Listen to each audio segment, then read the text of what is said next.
Welcome to this first Global Language-Based Area Studies seminar of 2023.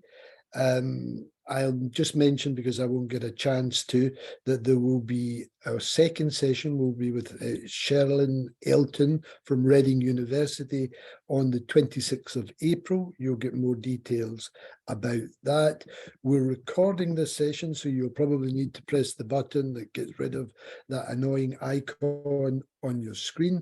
And today we have been very fortunate in having a PhD student and a former PhD student, both coming to talk to us on fairly related themes. So we're very grateful to have you. Anybody who wants to ask questions, and we will want questions from people, and there's a number of you who've attended, and we're grateful for that. The best way to do it is via the Q&A function, but if you feel rebellious, you can use the chat function, and if you feel that you really want to speak out, you can ask to be given a voice, and you have every right to use that voice.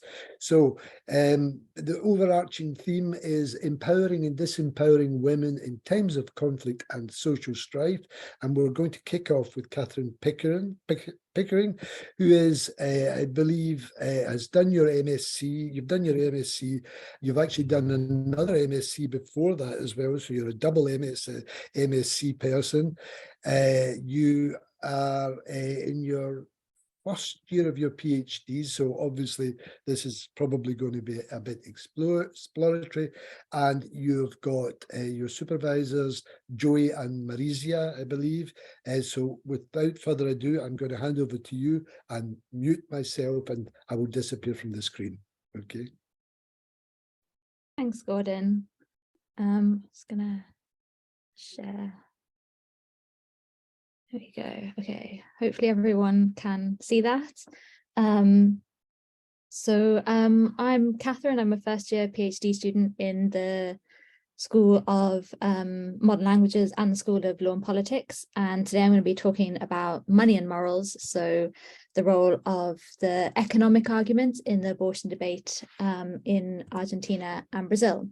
So this is part of a wider project looking at gender equality and sexual diversity activists and their interactions with religious and neoconservative movements in Argentina and Brazil.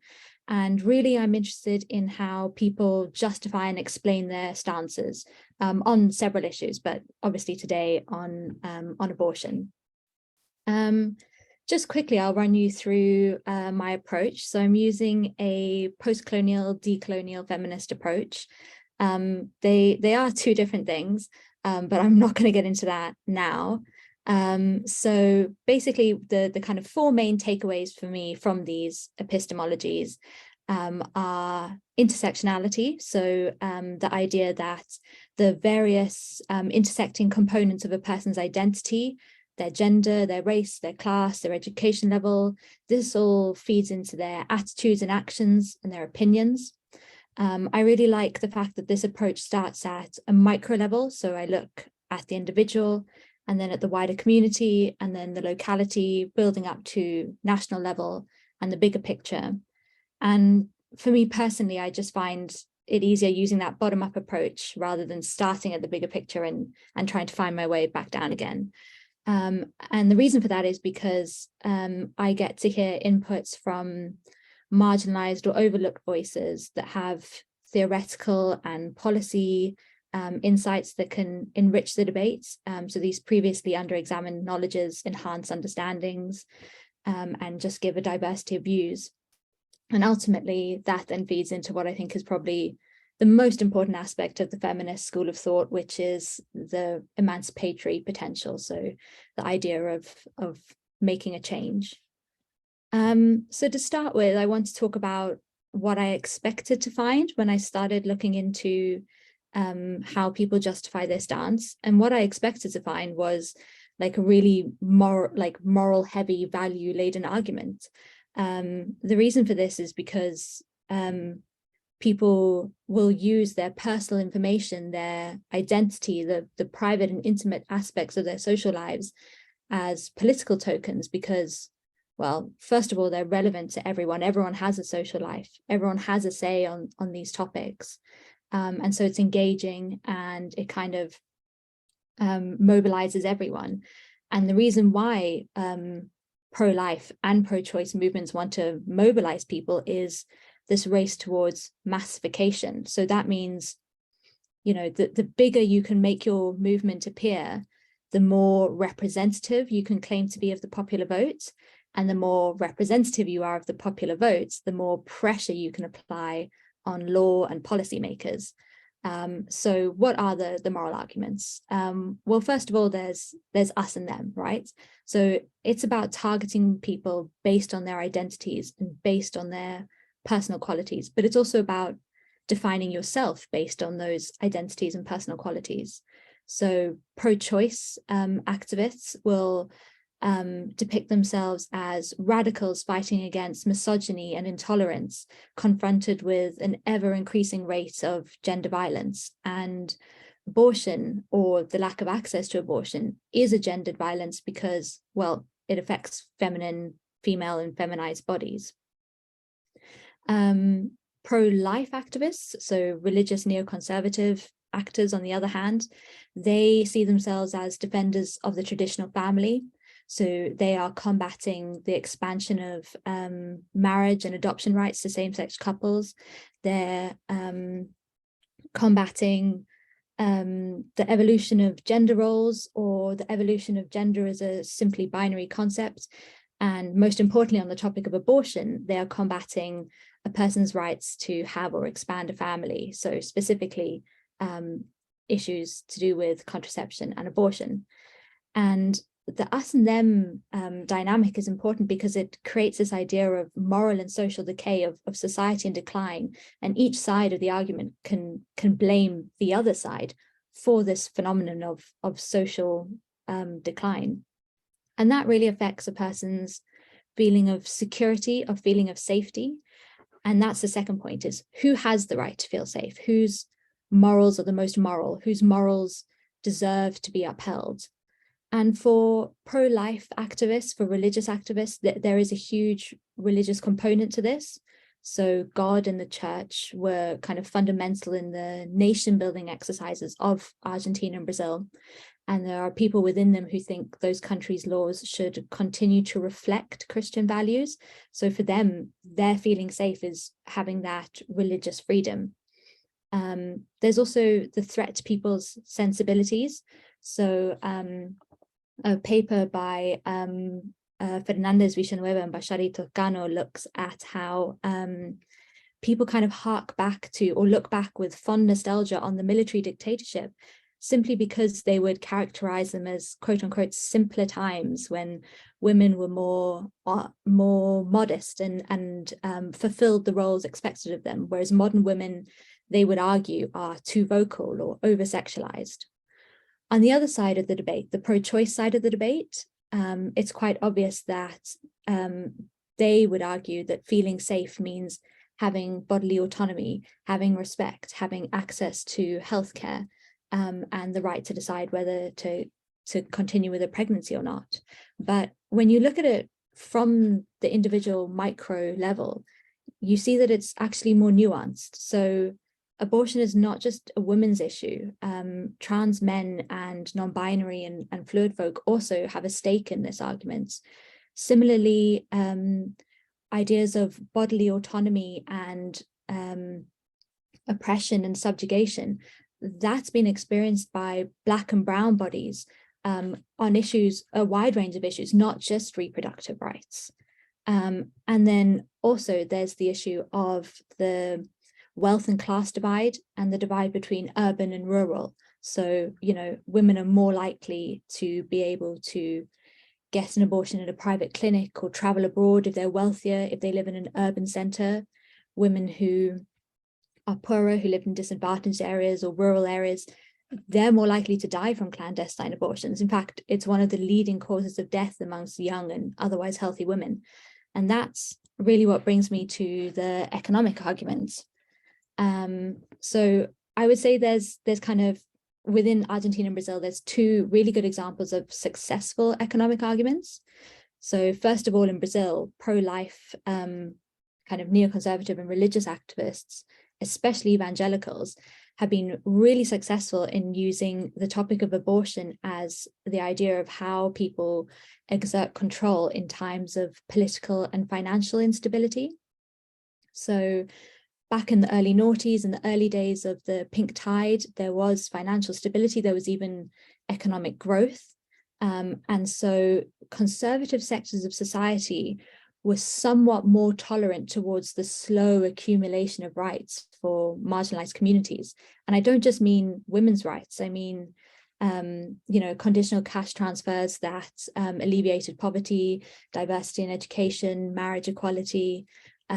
These things, they were at best tolerated when times are good. But when times get tough, that tolerance begins to recede, and social liberalization seems to certain members of society to be adding insult to injury when there's already a tug of war over resources and distribution of rights. It seems like a step too far.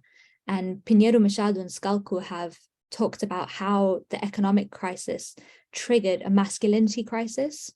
So what you see was previously apolitical middle-class men who had grown accustomed to being providers and breadwinners for their families. All of a sudden that role is threatened. And so underlying prejudices begin to bubble to the surface. And as Veronica Gago points out, in lieu of a feeling of control over their finances, they might look to exert control in other places. And thanks to the rhetoric of leaders like Bolsonaro, that place they found was women's bodies and reproductive rights. On the other side of the debate is the social justice argument, the idea that abortion should not be seen as human rights and women's autonomy, but rather as yet another aspect of the violence of neoliberalism.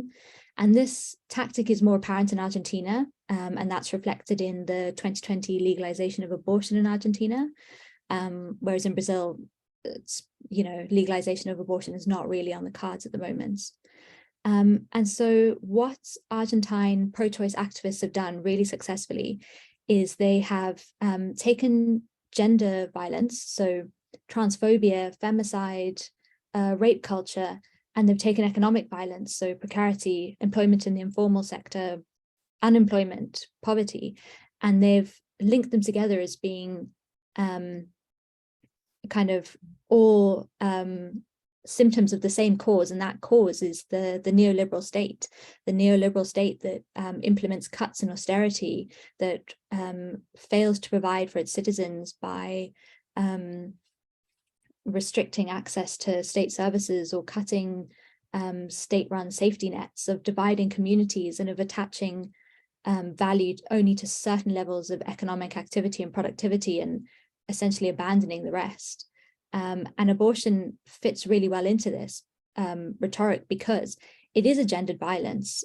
It is a violence against female and feminized bodies, but it's also an economic violence. As I've already said, it's poorer women who suffer.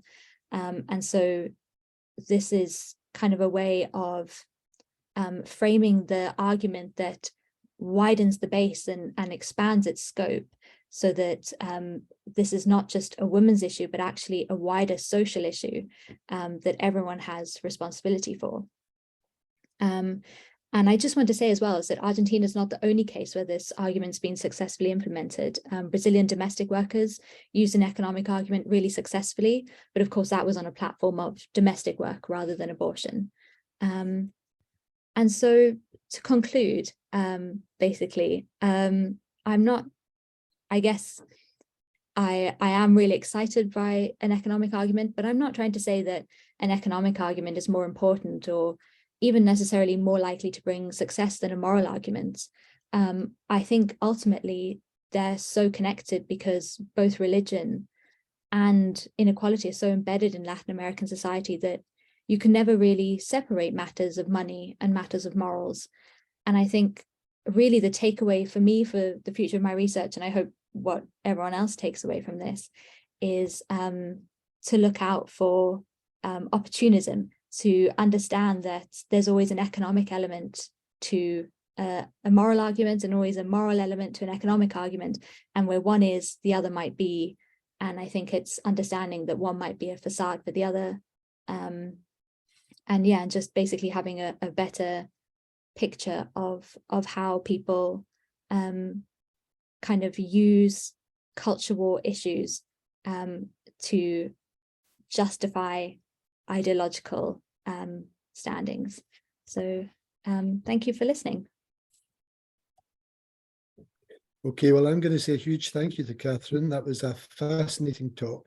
We usually do all the questions at the end, and we attempt to applaud electronically at the end as well.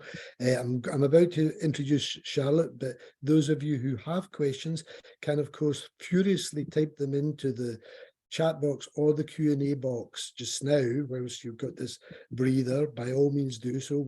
We're handling the massive questions that we've already had quite well, but by so far in that the base is kind of wider than you'd expect because of this economic argument. It's not just necessarily radical feminists or religious actors who are engaged. So it actually means that I have like a wider base to recruit from. So looking beyond, for example, evangelical communities or radical grassroots movements, I think it essentially means I could ask anyone. So in a way, it's sort of made the selection process a bit harder, because instead of narrowing it down, it's widened it up. So yeah, that's definitely something I'll have to think about. I've also got a question that I'd like to ask you, Katherine. With you mentioned that you were kind of surprised by what you found when you were initially looking into this topic. Do you think that it is maybe in contrast to what we might be used to in the Anglosphere, or do you reckon it was just when you were looking into it more, it just happened to be the case? No, I definitely would agree with that point, because I think especially the US abortion debate is really loud and clear here in the UK.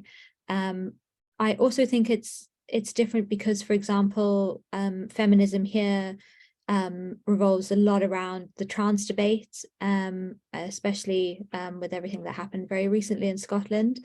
And that's not so much the case in Argentina and Brazil. They tend to be a lot more accepting. And so it's less about values and identity, actually, and more about the fact that far more people find themselves in precarious positions, and therefore that's people's priorities. So I was surprised, but I probably shouldn't have been. And now that I know it, I'm not, it makes so much sense. do you want to keep going, Andrew? Yeah, can do. Yeah. A question from Jenny. Once again, hi Katherine, thank you for your really interesting intro to your research. I wonder if you could talk a little bit about the current state of legislation in Argentina and Brazil, because our understanding is that there's a certain level of tolerance in Brazil and abortion is accessible for those that can afford it, but can see how this feeds into your examination from an economic perspective. Yeah, for sure. Thanks, Jenny. So in Argentina at the moment, abortion has been legalized. So in theory, women have access to abortion regardless of circumstance up until a certain time frame. So yes, in theory, all women have access to abortion. That's not necessarily the case. Like I mentioned, even with legalization, it's still harder to access if you live in a rural area, if you live in a disadvantaged area, if you don't have private health insurance. There's also issues of non-compliance. So the law does allow for healthcare professionals, if they have specific religious reasons to refuse to carry out an abortion, they do have to then provide you with an alternative, but that's obviously not always possible. The situation in Brazil is worse, I would say. So there are cases of lawful abortions. So in Brazil, you can get an abortion in cases of rape or threat to the mother's life. But even in that case, it's not always guaranteed. Again, there are so many examples of non-compliance, and the most recent, I mean, all non-compliance is horrific, but the most recent examples include, a girl of 10 years old who clearly did not consent. and she was refused an abortion, and this was during Bolsonaro's time, and obviously ministers weighed in and had an opinion on this, and so it seemed at that point that it was very unlikely for change. I guess there is a chance now with the Workers' Party back in power, but I would say that Lula's position is too tenuous to make any great changes for the time being. We've got another question just come in, actually. Could be for Charlotte. Is it, Andrew? Are you picking that up? Well, it's actually for Catherine. Oh no, wait, sorry, it is for Charlotte. My bad. It was Hannah, and she just said, "I'm going to have to leave, unfortunately. Leave soon, unfortunately. But I wonder if you could say a bit about how this compares to the Spanish case." So I think there are some key differences with the French and the Spanish cases of head shaving, primarily in terms of the timeframes. So within the context of the liberation of France, this is a very short and sharp period, although you do have some cases of head shaving from 1942 and 1943 and some in 1945, but this is sort of very, very much sort of concentrated in one particular period, whereas in the Spanish Civil War, it's over the 3-year period quite consistently from 1936 to 1939. You also have, I suppose, more overt, in terms of the narratives around it, you have slightly, there are comparative themes in terms of the justifying discourses of head shaving, which is sort of national threat posed by women, but this is slightly different in the two different contexts. So in the French case, it's sort of threat to nationhood, again, through sort of sexual proximity, primarily to German soldiers, which is sort of a key focus, this kind of fear of the body politic through women's bodies.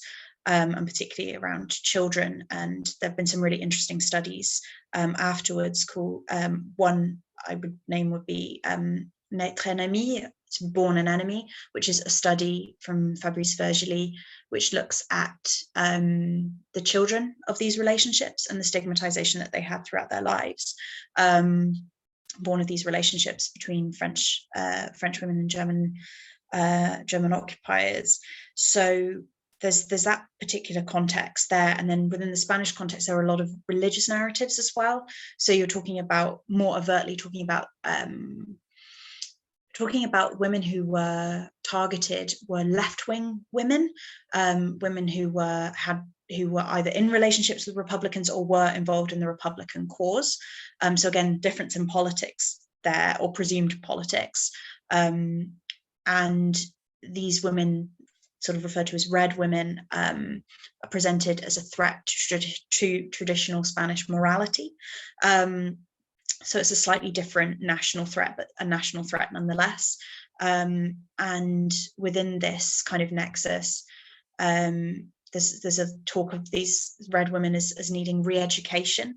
And so a lot of these women were sort of interned in these very sort of patriarchal religious institutions, where they would be re-educated, or in prisons, where they were to sort of repent for their sins using a very sort of traditional Catholic morality. So there are some differences there, but I think that there are some really sort of fruitful comparative points as well, just in terms of the ways in which violence against women can be justified as part of as having a national purpose. But also, I think what's interesting, sort of looking forward to now, is how French society has a very different attitude towards the femme tendue, or the shorn women, which still remains largely unsympathetic. Whereas in Spain, because there's been more sort of narratives around recovery and memory and looking back at Civil War violence, particularly by left-wing activists, there's been more of a sort of a recovery of these women. And in some areas, such as Andalusia, there's even been moves towards providing compensation to women and their families for what they suffered. So some very interesting differences there in terms of how violence there's still never been any official apology in France for the violence, whereas there's been much more engagement in Spain, although with the current rise of the far right in Spain, a lot of that is also being questioned as well. A question I have for you, Charlotte. Sorry, Gordon. Yeah, I know that following the First World War, there was an issue with children born of women who had maybe suffered sexual violence or had relationships in occupied France at that time. And you said that, you know, the most common cause of this violence was relationships with German men. Were there any issues following on with kind of children born of these relationships, or even perceived to maybe have been born of these relationships?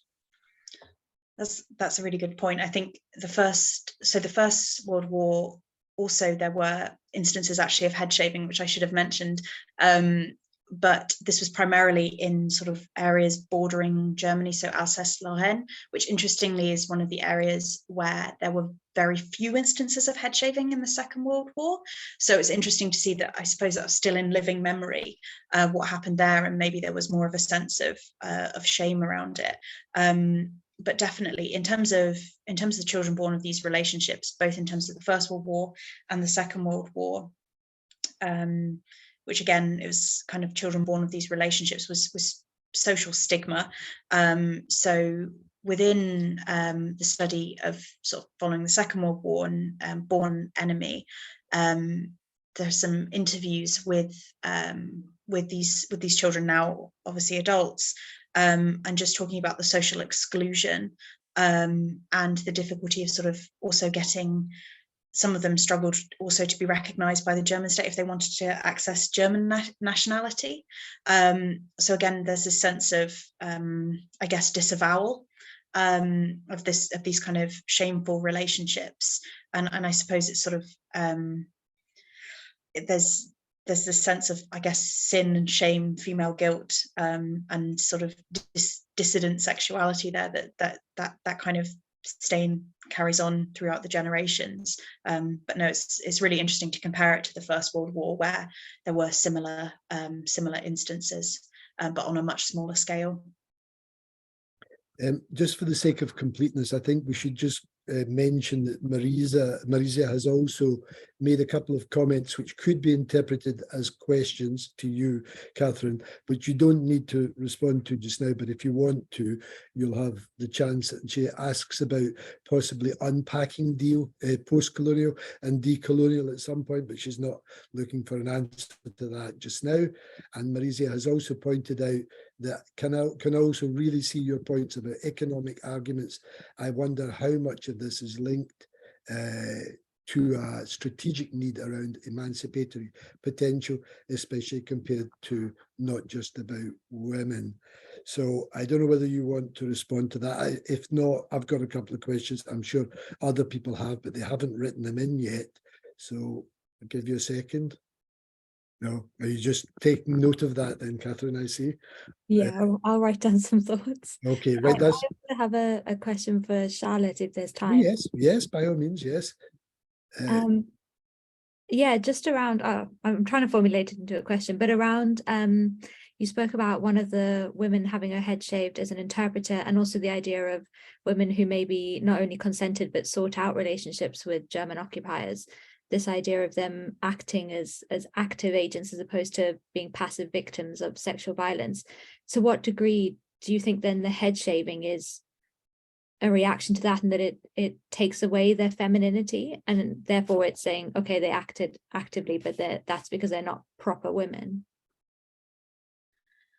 That's a really interesting question, and I think that point around victimhood and what victimhood means is something I engaged with a lot during the thesis, and just obviously sort of who is allowed to be a victim, who isn't allowed to be a victim, and who is viewed as being as being deserving of social sympathy. But I think that point around their active involvement, and the case of the tendu in Charlotte, in that famous photograph, there has been research which has identified who she was, and she was an interpreter. And again, someone who was sort of highly skilled. It wasn't just that she had a relationship with one of the occupying soldiers. She also actively sought, to some degree, sought out that economic opportunity due to her skills. And I found her file in the French National Archives, and it is really interesting. She kind of doesn't really speak about any sort of political convictions, but just about sort of interest in languages, and also just falling in love. And there's a lot of these kind of romantic narratives as well that are both expressed by the women, which I think potentially due to them being more palatable maybe than their political engagement, but also I suppose just in terms of the ways in which victims of violence can be pushed into that passive role. And I think during the occupation as well, like Philippe Burin talks about different degrees of collaboration as well, and a lot of it being accommodation, so people trying to seek out opportunities where, you know, averagely French people were consuming around 1,200 calories a day, so they didn't have, you know, they were looking for opportunities in which to make more money, to get more food, to get further resources. Also, you have around 2 million French men in prisoner of war camps. So some of these women may have been seeking out protection. They may have also been seeking out any ways in which to support their families, through employment or through relationships or through, you know, friendships. And the official line, obviously, it was that there was the Vichy regime was the prevailing law. These women were not, it's extremely morally complex, but these women were not criminals at the time, and then they were criminalized afterwards and scrutinized in a way that is very gender specific. But yeah, that question of agency is a really interesting one, and both in terms of the reasons for which they were sought out for punishment, but also just in terms of the ways in which they negotiated with these changing circumstances, both at the time in terms of seeking out this employment, but also in their testimonies and how they make these appeals to sort of more romantic narratives, perhaps to make themselves seem less threatening, as again, this kind of idea of the modern woman versus the traditional French woman, again, kind of comes up. But yeah, thank you for your question. It's a very good one. Thank you as well, Charlotte, for your answer. David, I think you'd like to ask a question. We've also got one from Tamayo in a minute or two. David, can you?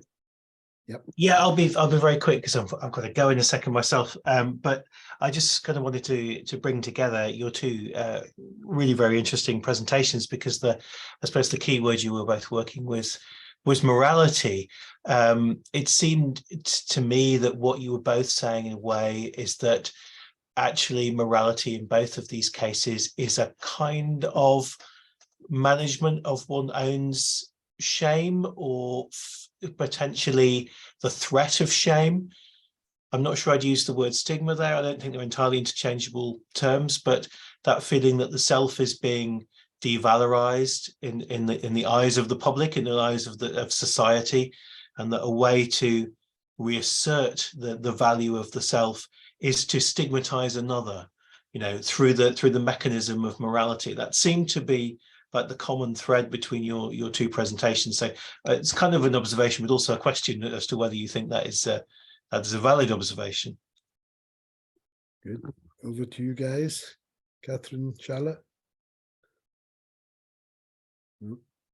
Do either of you wish? Yeah, Katherine. Yeah, I might try and connect it to one of Marisha's points about economic and emancipatory elements being linked. I think very much it is. I think in my case, I won't speak to what Charlotte was saying, because I think you were saying something slightly different, but it's, although actually no, not even, because it's competition over resources, isn't it?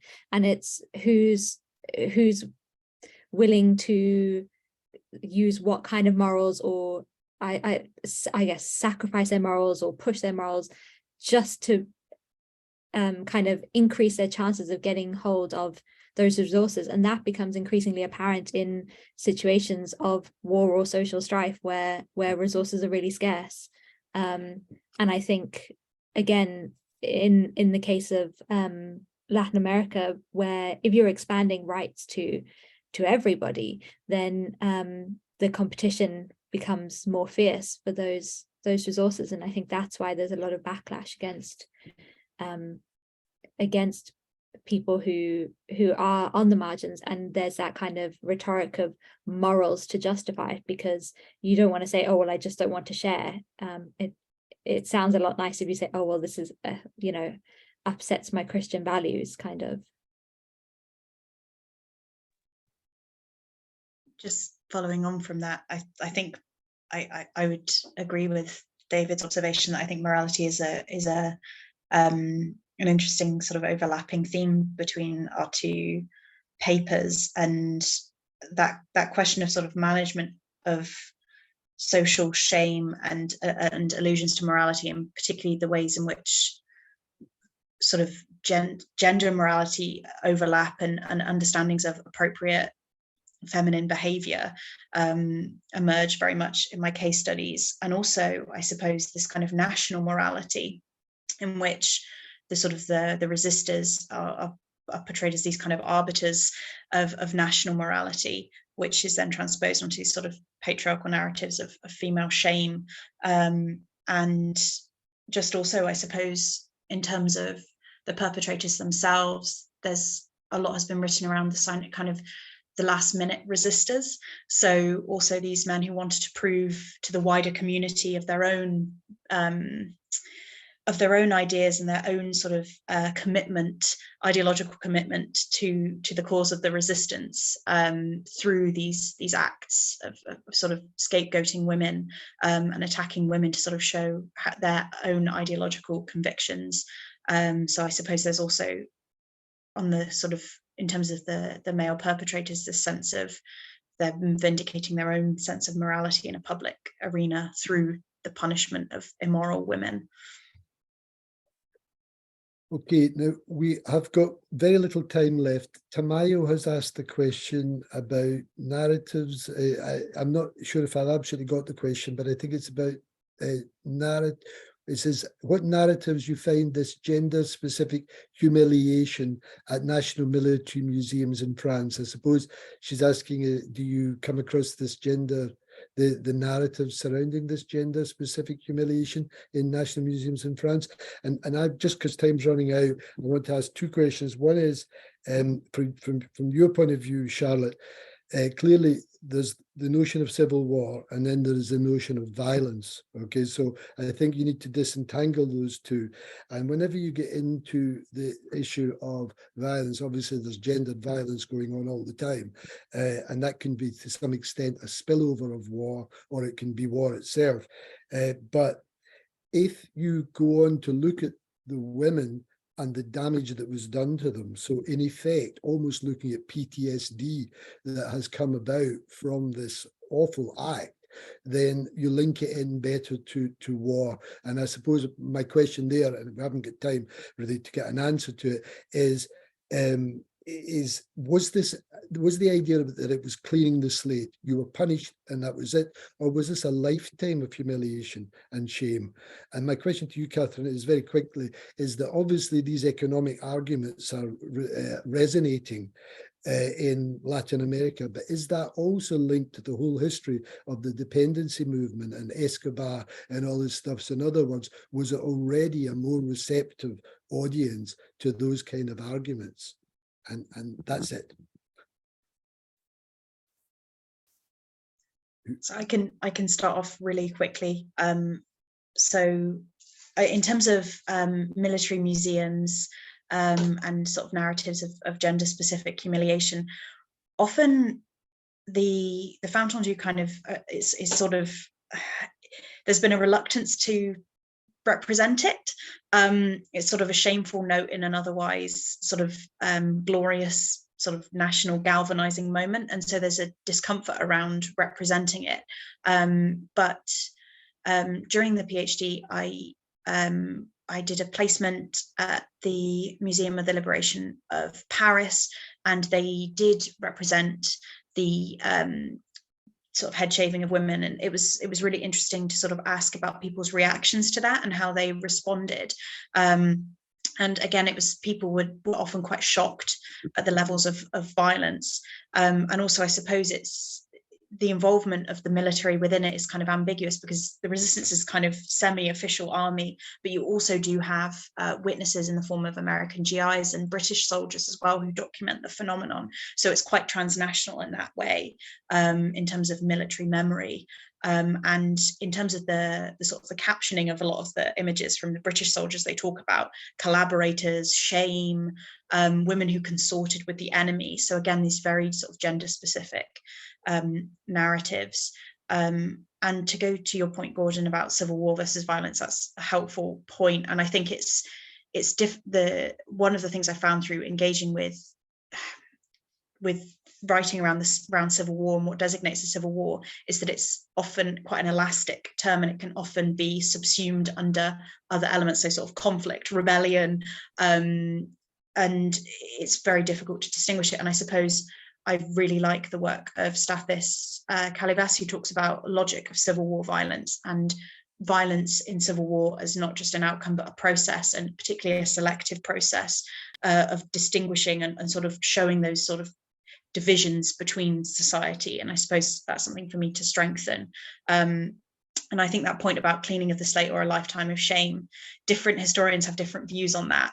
So some argue that it was kind of this time of sort of cleansing, of purging, and allowing people to move on, whereas others have talked to the sort of the long lifelong effects of this on women, and the fact that women who are victims of it still aren't coming forward, and the testimonies that you do have outside of sort of the judicial realm where these women had to give testimonies are all anonymous because they don't want to share their stories, which I think would speak to a sort of lifelong damage. But yes, sorry, that was a bit rambling, but there we go. I'll hand over to Catherine. I'll be really brief. Yes, basically, I would say it's a continuation of that, of the dependency movement and of Latin American economic thought in general.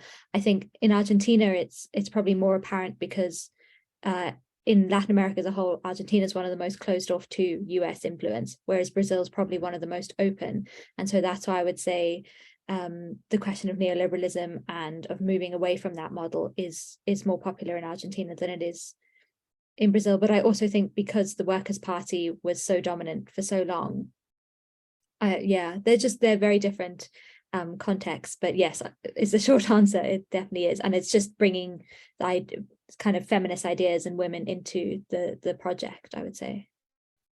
Look, really, what a great couple of talks, and where by our standards, a very large audience. So I think anybody who remains, who knows how to do electronic clapping, this is your opportunity to do some. I think, Andrew, I think you might have that skill somewhere in your... So anyway, we are really grateful to both speakers, and everybody is free to go because we've run slightly over our time, but thank you so much for attending. Do attend the next talk. Please fill in the questionnaire. It takes about 10 seconds to fill it in after the talk. So thank you very much to everybody for attending. And Andrew, I'm going to count on you. Oh, well done. Can you also stop this? Yes, round of applause. Very much so. I can do.